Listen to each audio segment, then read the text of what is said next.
Hello friends, எல்லாருக்கும் வணக்கம். எல்லோரும் எப்படி இருக்கீங்க? நல்லா இருக்கீங்களா? நாங்களும் நல்லா இருக்கோம். இன்றைக்கி நம்ம சேனலில் என்ன வீடியோ பார்க்க போகிறோம்னு பார்த்தீங்கன்னா, வெயிட் லாஸ் சேலஞ்ச் டே 7 தான் நம்ம பார்க்க போகிறோம். இந்த வீடியோ வந்து நேற்று எடுத்த வீடியோ, அதை தான் நான் இன்றைக்கி உங்கள் கூட எடிட் பண்ணி ஷேர் பண்ணுறேன். இப்போ வாங்க வீடியோக்குள்ளே போகலாம். அதுக்கு முன்னாடி நம்ம சேனலை பார்த்துட்டு நிறைய பேர் சப்போர்ட் பண்ணுறீங்க, சப்ஸ்கிரைப் பண்ணுறீங்க. எனக்கு சப்போர்ட் பண்ணி சப்ஸ்கிரைப் பண்ணுற எல்லாருக்குமே ரொம்ப ரொம்ப நன்றி. தொடர்ந்து உங்களோட ஆதரவை நம்ம சேனலுக்கு கொடுங்க. இப்போ வீடியோக்குள்ளே போகலாமா? நேற்று காலையில் ஒரு 6 மணிக்கெலாம் நான் எந்திரிச்சிட்டேங்க. எந்திரிச்சிட்டு வந்துட்டு வீட்டு வேலையெல்லாம் காலையில் எதுவும் இல்லை, ஏன்னா வீடெல்லாம் ஃபுல்லாக க்ளீன் பண்ணி தான் வச்சுருந்தேன். ஸோ வந்த உடனேயே கொஞ்சம் ரெஃப்ரெஷ் ஆகிட்டு ஃபேஸ் வாஷ் எல்லாம் பண்ணிவிட்டு வந்து வெயிட்டு தான் செக் பண்ணி பார்த்தேன். 67.7 இருந்தது. உண்மையாகவே ரொம்ப ஹாப்பியாக இருந்தது. நல்லாவே நமக்கு வந்து இம்ப்ரூவ்மெண்ட் இருக்குது வெயிட் குறையிறதுல. ஸோ வெற்றிகரமாக வந்து ஒரு வாரத்தை வந்து கம்ப்ளீட் பண்ணிட்டோம் வெயிட் லாஸ் ஜேர்னியில். இந்த ஒரு வாரத்துலேயுமே எனக்கு நல்ல இம்ப்ரூவ்மெண்ட் இருக்குது வெயிட் குறையிறதுல. ஸோ வெயிட்டெல்லாம் செக் பண்ணிவிட்டு ட்ரெட்மில்லில் ஒரு அரை மணி நேரம் வந்து ஒரு 20 நிமிஷம் வாக்கிங், 10 நிமிஷம் ரன்னிங். ஸோ இந்த மாதிரி இப்போ பிளான் பண்ணியிருக்கேன். லாஸ்ட்டு 1 வீக் ஃபுல்லாக வெயிட்லாம் ஸ்டார்ட் பண்ணதுலேருந்து இந்த ஒரு வாரம் ஃபுல்லாக வந்து வெறும் வாக்கிங் மட்டும்தான் போனேன். நேற்றுலேருந்து தான் பார்த்திங்கன்னா 20 நிமிஷம் வாக்கிங், 10 நிமிஷம் ரன்னிங், இந்த மாதிரி பிரிச்சுருக்கேன். ஸோ நம்ம வந்து என்ன சொல்கிறது, வாக்கிங் மட்டுமே பண்ணால் வெயிட்டு குறையுமா? கண்டிப்பாக குறையும். இந்த எனக்கு குறைஞ்சிருக்கு பார்த்திங்களா? ஸோ அடுத்த ஸ்டெப்பு நம்ம நோக்கி போகணும். அப்போ தான் நமக்கு இன்னுமே வந்து எஃபெக்டிவாக வெயிட் வந்து குறையும். அதனால தான் 20 நிமிஷம் வாக்கிங், 10 நிமிஷம் ரன்னிங் வந்து பண்ணிகிட்ருக்கேன். சில பேர் கமெண்ட்ஸில் கேட்குறது, இந்த இது தொப்பை வந்து குறையிறதுக்கு எக்ஸசைஸ் சொல்லுங்கக்கா அப்படின்னு சொல்லிட்டு.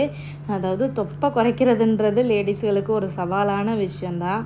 ஏன்னா டெலிவரிக்கு அப்புறமா எல்லாருக்குமே தொப்பை போட்டுருங்க. கண்டிப்பாக தொப்பை இல்லாத லேடிஸே பார்க்க முடியாது. சில பேருக்கு வந்து குழந்தை பிறந்தாலுமே தொப்பை இருக்காது. அது ஜீன் படி சில பேரோட உடம்பு அந்த மாதிரி இருக்கும்.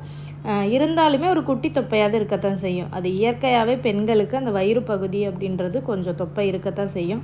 அதை வந்து நம்ம இது பண்ண முடியாது. இந்த ஹீரோயின்ஸ் எல்லாம் இருப்பாங்க தெரியுமா, நல்லா சிக்குன்னு தொப்பையே இல்லாமல். அந்த மாதிரியெல்லாம் நம்ம வந்து என்ன சொல்கிறது, நம்ம வந்து ஹவுஸ் ஒய்ஃபாக இருக்கிறவங்க கண்டிப்பாக அந்த மாதிரி இருக்கவே முடியாது. ஏன்னா அவங்களோட லைஃப் ஸ்டைல் வேறு, நம்மளோட லைஃப் ஸ்டைல் வேறு. அவங்க வந்து அந்த மாதிரி தொப்பையே இல்லாமல் உடம்ப சிக்குன்னு வச்சுருந்தா மட்டும்தான் அவங்க அந்த சினிமா ஃபீல்டில் வந்து சர்வே பண்ண முடியும். பட் நம்ம அப்படி கிடையாது இல்லையா? ஸோ நம்ம வீட்டு வேலை, பசங்க, அது லைஃப்பில் பிரச்சனை, டிப்ரெஷன், அது இதுன்னு சொல்லிட்டு சாப்பிட்டே நம்ம பொழுதை கழிக்கிற ஆளுக்கு. ஸோ நம்ம வந்து அந்த மாதிரி இருக்க முடியாது. ஸோ நம்ம அந்த மாதிரி ஆகாட்டாலும் ஓரளவுக்காச்சும் நம்ம ஹெல்த்தியாக இருக்கணும். வெயிட் லாஸ் பண்ணுறது எதுக்குன்னா, நம்ம வந்து ஒல்லியாக அழகாக தெரியணும் அப்படின்றதுக்காகலாம் இல்லை, நம்ம ஆரோக்கியமாக இருக்கணும். ஸோ அதுக்காக தான். ஸோ பெல்லி ஃபேட் குறைக்கிறதுக்கு வந்து யூடியூப்லேயே நிறைய வீடியோஸ் இருக்குங்க. நீங்கள் வந்து ஹவ் டு ரெடியூஸ் பெல்லி ஃபேட்டுன்னு போட்டிங்கனால அவ்வளோ வீடியோஸ் வரும். செக் பண்ணி பார்த்து அதே மாதிரி ட்ரை பண்ணுங்கள். ஒரு நாளில் நம்ம வந்து குறைக்க முடியாது. ரெகுலராக நம்ம வந்து அந்த எக்ஸசைஸை ஃபாலோ பண்ணும்போது கண்டிப்பாக வந்து குறைக்கலாம். ஸோ காலையில் நான் வந்து 30 நிமிஷம் எக்ஸசைஸ் பண்ணிவிட்டு, எக்ஸசைஸில் வாக்கிங் அண்ட் ரன்னிங் போயிட்டு கொஞ்சம் நேரம் வந்து அப்படியே உட்காந்துருந்தேன். ஏன்னா பயங்கரமாக ஸ்வெட் ஆகும் இல்லையா? அப்புறமா நான் குளிச்சுட்டேன், மேல் குளித்தேன். ஏன்னா தலை வந்து ஈரமாக இருக்கும், அதனால் தலை குளிக்க முடியாது. மேல் குளிச்சுட்டு ட்ரெஸ் சேஞ்ச் பண்ணிவிட்டு பிரேக்ஃபாஸ்ட் ரெடி பண்ணலான்னு வந்துட்டேன். ஸோ 6 மணிக்கே எழுந்திரிச்சனாலே எனக்கு கொஞ்சம் நல்ல டைம் இருந்தது. ஸோ 7-7:30க்கெலாம் வந்துட்டு நான் வந்து அந்த வாக்கிங் ரன்னிங் போயிட்டு 8:30க்கெலாம் நம்ம வந்து சமைச்சிடலான்னு சொல்லிவிட்டு ஒரு மணி நேரம் எனக்கு டைம் இருந்தது. என்ன பிரேக்ஃபாஸ்ட் ரெடி பண்ணேன்னு பார்த்தீங்கன்னா, தினை அரிசியில் சாம்பார் சாதம் பண்ணியிருந்தேன். 1/2 கப்பு பாசிப்பருப்பு, 1/2 கப்பு தினை அரிசி, இது ரெண்டையும் வந்து நல்லா கழுவிட்டு குக்கரில் வந்து சேர்த்துருக்கேன். அப்புறம் காய்கறின்னு பார்த்திங்கன்னா கேரட்டும் பீன்ஸ் எடுத்திருக்கேன். அதுக்கப்புறம் நம்ம சாம்பார் சாதத்துக்கு என்னென்ன காய்கறிகள்லாம் சேர்ப்போமோ அது எல்லாமே சேர்க்கலாம்.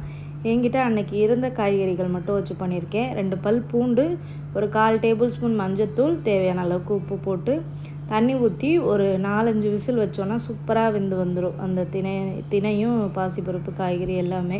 ஸோ இதை வந்து அடுப்பில் வச்சிடலாம். இது கூட வந்து கீரையும் போட்டு பண்ண போகிறேன். ஒரு கட்டு அந்த தண்டு கீரை எடுத்திருக்கேன். போன வாரம் மார்க்கெட் போயிருந்தபோது வாங்கிட்டு வந்தேன் பார்த்திங்களா, அதில் 2 கட்டு வந்து ஃப்ரிட்ஜில் இருந்தது. ஸோ ஒரு கட்டை இதிலே போட்டு காலி பண்ணிடலான்னு சொல்லிவிட்டு கீரையை வந்து கட் பண்ணி குக்கரில் போட்டு வேக வைக்கல. ஏன்னா கீரையை வந்து குக்கரில் போட்டு சமைக்கக்கூடாதுன்னு சொல்லுவாங்க, அதோட சத்தெல்லாம் அப்படியே போய்டுன்னு. ஸோ அதனால் அதை வந்து வெந்ததுக்கப்புறமா இறக்கிட்டு அதுக்கப்புறமா அதில் போட்டு மிக்ஸ் பண்ணலான்னு சொல்லிவிட்டு அந்த இலைகளை மட்டும் ஆஞ்சிட்ருக்கேன். தண்டை வந்து தனியாக வச்சிடலாம். தண்டையுமே வந்து பொரியல் பண்ணலாம், நல்லாயிருக்கும். இப்போ வந்து ஒரு 4-5 விசில் வந்துருச்சு. அதை அப்படியே வந்து எடுத்து வச்சுட்டேன். ப்ரெஷர் வந்து அதுவே ஆட்டோமேட்டிக்காக ரிமூவ் ஆகிற மாதிரி வச்சுட்டேன். அப்புறம் ஓப்பன் பண்ணி பார்த்தா சூப்பராக இந்த மாதிரி மலர்ந்து வெந்து வந்துருந்தது. ஸோ இதில் வந்து நம்ம கீரையை வந்து போட போகிறோம். உண்மையாகவே டேஸ்ட்டு சூப்பராக இருந்ததுங்க. நம்ம வந்து ரைஸில் பண்ணுற சாம்பார் சாதம் மாதிரியே ரொம்ப சூப்பராக இருந்தது. இந்த மாதிரியெல்லாம் நம்ம சாப்பிடும்போது நமக்கு வந்து என்ன சொல்கிறது, வெயிட்டே போடாதுங்க சிறுதானியங்கள்லாம். கண்டிப்பாக அந்த ரைஸுக்கு பதிலாக ஆப்ஷனலாக இந்த மாதிரி எடுத்துக்கலாம். ஸோ கீரையை போட்டு அந்த ஹீட்லேயே பாருங்கள், மிக்ஸ் பண்ண உடனே கீரை ஃபுல்லாக குக் ஆன மாதிரி ஆகிடுச்சு பார்த்திங்களா. ஸோ இந்த மாதிரி தான் கீரையை வந்து சமைக்கணும், குக்கரில் போட்டு வேக வைக்கக்கூடாது. இப்போ வந்து இதுக்கு ஒரு தாளிப்பு கொடுத்துடலாம். இப்போ பேனில் வந்து நான் தேங்காய் எண்ணெய் சேர்த்துருக்கேன். நெய் இருந்தால் கூட சேர்த்துக்கலாம். என்கிட்ட நெய் காலி ஆகிடுச்சு, அதனால் தேங்காய் எண்ணெய் தான் சேர்த்துருக்கேன். கடுகு, சீரகம், மிளகு, முந்திரி, கருவேப்பிலை, பச்சை மிளகா, பூண்டு, கொஞ்சம் இஞ்சி, பொங்கலுக்கெல்லாம் நம்ம வந்து என்னென்னலாம் சேர்ப்போம்ல அதெல்லாமே சேர்த்துருக்கேன். அப்புறமா வந்து கொஞ்சம் பெருங்காயத்தூள் சேர்த்துட்டு அப்படியே நம்ம அந்த வேக வச்சு எடுத்து வச்சுருக்க அந்த திணை அரிசியை வந்து அதில் வந்து சேர்த்துடலாம். அவ்வளோதாங்க, ரொம்ப சிம்பிளான சாம்பார் சாதம். இந்த கீரை சேர்த்தோன்னா செம்ம டேஸ்ட்டாக இருந்ததுங்க. நான் கூட டேஸ்ட்டாக இருக்குமோ என்னமோன்னு யோசனையிலே பண்ணேன். ஆனால் நல்லா இருந்தது, ரொம்ப நல்லா இருந்தது. என் பசங்க நல்லா விரும்பி சாப்பிட்டாங்க. அவங்களுக்கு நல்லா ஸ்பூனில் எடுத்து ஊட்டி விட்டேன். ரொம்ப கெட்டி ஆகலை, இது பொங்கல் மாதிரி கொஞ்சம் நல்லா சூப் கன்சிஸ்டன்சிலே இருந்தது. நான் கொஞ்சம் தண்ணி ஊற்றி வச்சுட்டேன், ஏன்னா ஆறிடுச்சுன்னா கெட்டியாகிடுமோ அப்படின்னு சொல்லிட்டு பார்த்தா அது வந்து கெட்டியாகலை. பசங்களுக்கு நல்லா ஊட்டி விட்டு நல்லா சாப்பிட்டாங்க. ரொம்ப ஹெல்த்தியான ரெசிபி. என் ஹஸ்பண்டுமே காலையில் பிரேக்ஃபாஸ்ட்டாக இதை வந்து எடுத்துக்கிட்டாங்க. ஸோ நான் எதை ஃபாலோ பண்ணுறேன்னா அவங்களும் இப்போ இதை ஃபாலோ பண்ண ஆரம்பிச்சிட்டாங்க. ஸோ இப்போ என்னோடய பிரேக்ஃபாஸ்ட் டைம் என்னன்னு பார்த்தீங்கன்னா, ஒரு ஆப்பிள், ஒரு 5-6 ஊற வச்ச பாதாம், ஒரு கப்பு நிறையா அந்த திணை அரிசி சாம்பார் சாதம், இல்லைன்னா திணை அரிசி பொங்கல்னு கூட சொல்லலாம். ஸோ நல்லா வந்து உட்காந்து சாப்பிட்டாச்சு. 8:30க்கெலாம் நான் வந்து என்னோடய பிரேக்ஃபாஸ்ட்டை வந்து முடிச்சிட்டேன். ஸோ வெயிட் லாஸில் முக்கியமான விஷயம் நம்ம டைமிங்கில் சாப்பிட்றது. ஸோ அந்த டைமிங்கில் சாப்பிட்டா தான் வந்துட்டு பார்த்திங்கன்னா வெயிட் வந்து நமக்கு வந்து ஈஸியாக வந்து குறைய ஆரம்பிக்கும். இன்னும் சில பேர் வந்து கேட்குறீங்க, நானும் உங்களை மாதிரி தான் வெயிட் லாஸ் பண்ணுறேன், ஆனால் எனக்கு வந்து வெயிட்டே குறைய மாட்டேங்குது அப்படின்னு சொல்கிறீங்க. அப்படின்னா வந்துட்டு கண்டிப்பாக ஏதாவது ஒரு ஹெல்த் இஷ்யூ இருக்குங்க. கண்டிப்பாக தைராய்டு இருந்துச்சுன்னா வெயிட் வந்து குறையிறது ரொம்ப கஷ்டமாக இருக்கும், ரொம்ப மெதுவாக தான் குறையும் அப்படின்னு சொல்லுவாங்க. ஸோ நீங்கள் வந்து அந்த மாதிரி உங்களுக்கு வெயிட்டே குறைய மாட்டேங்குது அப்படின்னா வந்துட்டு ஏதாவது ஒரு டயட்டீஷியன் இல்லைன்னா வந்து நியூட்ரிஷனிஸ்ட்டை காண்டாக்ட் பண்ணி உங்களுக்கு ஹெல்த்து ஏதாவது ப்ராப்ளம் இருக்குது, எனக்கு இந்த மாதிரி ப்ராப்ளம் இருக்குது சொன்னிங்கன்னா அதுக்கேற்ற மாதிரி நமக்கு ஃபுட் சார்ட்லாம் ரெடி பண்ணி கொடுப்பாங்க. ஸோ அதை நீங்கள் ஃபாலோ பண்ணிங்கன்னா கண்டிப்பாக வெயிட் குறைய ஆரம்பிக்கும். அதுக்கேற்ற மாதிரி ஒர்க் அவுட்டும் பண்ணணும். அப்புறம் பிரேக்ஃபாஸ்ட் சாப்பிட்டு முடிச்சுட்டு நைட்டே வந்து கொஞ்சம் வேர்க்கடலையும் காராமணியும் ஊற வச்சுருந்தேன் சுண்டலுக்கு. ஸோ அதை வந்து குக்கரில் வேக போட்டுடலான்னு சொல்லிவிட்டு உப்பு போட்டு வேக வச்சுட்டேன். வெயிட் லாஸில் இருக்கும்போது கண்டிப்பாக வந்து ப்ரோட்டீன் எடுத்துக்கணும். ப்ரோட்டீன் எடுக்காமல் நம்ம வெயிட் லாஸ் பண்ணோன்னா ஃப்யூச்சரில் நமக்கு வந்து ப்ராப்ளம் வரும். எனக்குமே வந்து நான் ஷார்ட்ஸில் வீடியோஸ் போடும்போது ஒரு சில பேர் கமெண்ட் பண்ணியிருந்தாங்க, நீங்கள் ப்ரோட்டீன் கம்மியாக எடுக்கிறீங்க.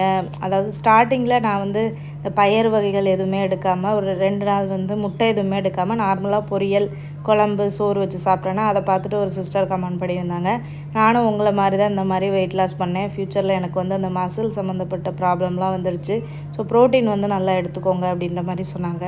ஸோ ப்ரோட்டீன் நமக்கு வந்து எதில் அதிகமாக கிடைக்கும்? நான்வெஜ்ஜில் அதிகமாக கிடைக்கும். சிக்கன், மட்டன், பீஃபு, முட்டை இதுகளில்.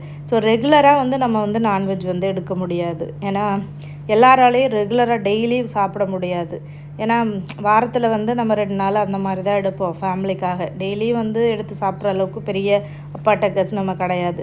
ஸோ அப்போ அதுக்கு அடுத்து ப்ரோட்டீன் வந்து எதில் அதிகமாக இருக்குது அப்படின்னு பார்த்தா இந்த மாதிரி பயறு வகைகளில் ப்ரோட்டீன் அதிகமாக இருக்குது. ஸோ நான்வெஜ் வாங்க முடியலை அப்படின்னு நினைக்கிறவங்க இந்த பயறு வகைகளை எடுத்துக்கலாங்க. பயறு வகைகள் ஒரு பாக்கெட் 1/2 கிலோ பாக்கெட் வாங்கி வச்சோம்னா நமக்கு வந்து ஒரு வாரத்துக்கு கூட வச்சு சமைச்சு சாப்பிட்டுக்கலாம். ஸோ நிறைய வகையான பயறு வகைகள் இருக்குது. அதில் வந்து ஒரு 2-3 பாக்கெட் வாங்கி வச்சிங்கனாலே நமக்கு ஒரு மாதத்துக்கு வரும். டெய்லி ஒவ்வொரு கை அளவுக்கு நம்ம வேக வச்சு எடுத்துக்கலாம். ஸோ அதுலேயே நல்ல ப்ரோட்டீன் இருக்குது.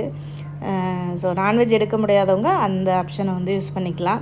அப்புறம் பயரை வந்து வேக வச்சு எடுத்து வச்சுட்டு பாவக்காய் பொரியல் வந்து பண்ணேன். பாவக்காய் நிறையா இருந்தது, ஏதாவது ஒரு காய்கறி எடுத்துக்கணும் இல்லையா. பாவக்காய் பொரிச்சிட்டு ஹஸ்பண்ட் வந்து ரசம் கேட்டிருந்தாங்க. அவங்களுக்கு வந்து கொஞ்சம் ஜலதோஷம் பிடிக்கிற மாதிரி இருக்குன்னு அவங்களுக்கு ரசம் வச்சுட்டு எனக்கு வந்து லஞ்ச் பிளேட் ரெடி பண்ண ஆரம்பிச்சிட்டேன். கொஞ்சமாக ப்ரௌன் ரைஸு, அப்புறமா நிறைய பயறு, காராமணியும் அந்த நிலக்கடலையும், அதுக்கப்புறமா வந்துட்டு பாவக்காய் பொரியல், அப்புறம் ரசம் வந்து நான் எடுத்துக்கல. ரசம் பாவக்காய் வச்சு சாப்பிட்டா அந்தளவுக்கு நல்லா இருக்காது. முதல் நாள் வச்ச கருவாட்டு குழம்பு மீதம் இருந்தது. ஸோ கருவாட்டு குழம்புக்கு பாவக்காய்க்கும் ரொம்ப நல்லாயிருக்கும். ஸோ கருவாட்டு குழம்பே வச்சு சாப்பிட்டுட்டேன். ஸோ நல்லா வயிறு ஃபுல்லாக இருந்தது. நம்ம பயிறு டெய்லி ஏதாச்சும் ஒரு பயிறு வகைகள் எடுத்தோம்னாலே நமக்கே தெரியும் நம்ம உடம்பு நல்லா ஸ்ட்ராங்காக இருக்கும். ஸோ கண்டிப்பாக வந்து லேடிஸ் வந்து வீட்டில் டெய்லி ஏதாச்சும் ஒரு பயிறு, பச்சை பயிரோ கொண்டக்கடலையோ இல்லை கருப்பு சுண்டலோ பட்டாணி இந்த மாதிரி எவ்வளோ பயிர் வகைகள் இருக்குது, காராமணி. ஸோ எதாவது ஒன்று வந்து எடுத்துக்கோங்க. நல்லா வந்து நம்ம உடம்புக்கு நல்லது, நல்ல ப்ரோட்டீனும் கிடைக்கும். ஸோ லஞ்ச் எல்லாம் முடிச்சுட்டு வீட்டு வேலை கொஞ்சம் இருந்துச்சு, அது பண்ணிவிட்டு பசங்களுக்கு சாப்பாடு ஊட்டிட்டு அதுக்கப்புறமா ஈவினிங் போல் தலையும் குளிச்சிட்டேன். ஏன்னா நான் ஹீட் ஆகும், நல்லா தண்ணியும் குடிக்கணும், அதே மாதிரி டெய்லியுமே நல்லா தலை குளிச்சிடணும் வெயிட் லாஸில் இருக்கும்போது. எனக்கு அந்த மாதிரி பண்ணால் மட்டும்தான் என் உடம்பு ஹீட் ஆகாமல் இருக்கும். ஸோ இல்லைன்னு வைங்களேன் ரொம்ப ஹீட் ஆகும். ஆல்ரெடி என்னோடய உடம்பே ஹீட்டு தான். அதுவும் சிறுதானியங்கள்லாம் நம்ம அதிகமாக சாப்பிட்டோம்னா உடம்பு ஹீட் ஆகும்னு சொல்லுவாங்க. அது எந்தளவுக்கு உண்மைன்னு தெரியல. ஸோ என் உடம்பு அந்த மாதிரி தான். அதனால் டெய்லி ஷாம்பு போட்டு குளிக்க மாட்டேன், சும்மா தலைக்கு தண்ணி ஊற்றிடுவேன். ஸோ அந்த மாதிரி தான் நான். ஸோ குளிச்சுட்டு அதுக்கப்புறமா ஈவினிங் டின்னருக்கு வந்து ஹஸ்பண்டை முட்டை வாங்கிட்டு வர சொல்லியிருந்தேன். அதாவது 2-3 முட்டையை வச்சு ஒரு ஆம்லேட் மாதிரி பண்ணி சாப்பிட்றலான்னு. அவங்க முட்டையோடு சேர்த்து சிக்கனும் வாங்கிட்டு வந்துட்டாங்க. அதுக்கப்புறமா வந்துட்டு சிக்கன் கிரேவி மாதிரி பண்ணிடலாம் அப்படின்ட்டு குக்கரில் வந்து சமைச்சிடலாம் டக்குன்னு அப்படின்னு. ஏன்னா லேட் ஆகும். நார்மலாக பேனில் போட்டு சமைச்சோன்னா, குக்கர்லனா ஒரு 4-5 விசில்லே டக்குன்னு சமைச்சிடலான்னு சொல்லிவிட்டு அந்த சைடு ஒரு 5 முட்டையை வேக வச்சுட்டேன். இந்த சைடு வந்து கிரேவி பண்ணுறதுக்கு ரெடி பண்ணிட்டேன். அதுவும் பூண்டு வேற காலியாகிடுச்சு. சுத்தமாக பூண்டு இல்லவே இல்லை.